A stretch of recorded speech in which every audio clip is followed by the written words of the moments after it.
In fact, not since In Living Color's alternative to the halftime show in the early 90s has an outside halftime show drawn the attention of Turning Point USA's All-American halftime show. Here's a taste. You're gonna love somebody, hold them as long and as strong and as close as you can. Take care. Take care. Nothing says America like Kid Rock. If by America you mean the MAGA resistance to what Bad Bunny represents. And people came for it. Estimates are still, estimates are coming in. Why? Because they streamed it from multiple platforms. So there are a lot of numbers, but they're big, okay? It could be as high as 25 million, maybe more, if you count, time of the actual broadcast and then the next day or so. Whatever the number, it may be small compared to the Bad Bunny, but there's a lot of lettuce in an audience like that. I predict after TPUSA's streaming showing, the battle for halftime dollars, that ad revenue, will never be the same. I guarantee you, next year there will be alternatives. But I don't care about this from the business point of view. I care about it from the political point of view. What was this about? What's the statement? What does it mean? Let's bring in Turning Point USA spokesperson Andrew Kolvet and one of the most well-known Boricua, Puerto Rican American, Geraldo Rivera. There he is. Geraldo, let me get your take on Bad Bunny. What did you make of the questioning of him only speaking Spanish or the imagery? What did you take away from it? That's so silly. Would you have an Italian tenor translate the opera? It is. I can't see why this aversion to Spanish. This was an exuberant, lovely, happy, embracing,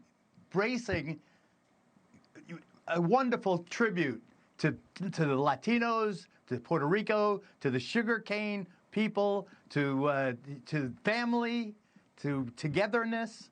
I don't understand what the big problem was, and I don't know why Turning Point USA picked this fight. Why did they? You talk about division. The division came from one side. Turning Point USA, with due respect, and I have great respect for Erica Kirk and Charlie Kirk.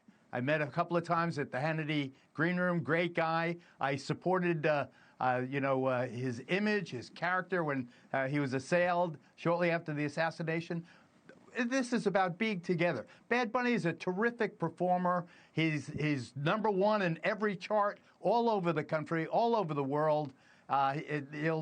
You'll never have a dominant performance like this again. 135 million people the first go through. There'd be more people than watch the game for sure, Chris. So, Andrew, you guys had a record number of people also. And let's put the business stuff to the side, but what do you think people were responding to?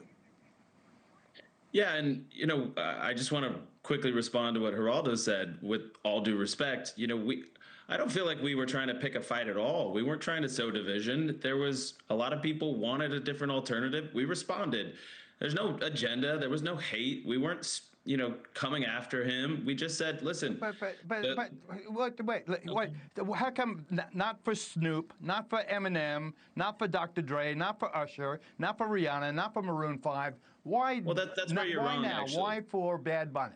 Yeah, well, actually, it was funny. We discovered this when we were putting this event together, Geraldo, is that we saw tweets from Charlie that would go back to 2012 with 1 like, 2014, 1 like, and he would go viral again and again and again. And I think, listen, this was just one of those things where a lot of elements came together. And, listen, I speak Spanish. I have Hispanic in my background. There's no issue, right? But a lot of people, whether you like to admit it or not, they don't want to listen to music on the biggest stage in the country that's only in Spanish. So I heard that more than anything. They didn't like it. And here's what else I'll say.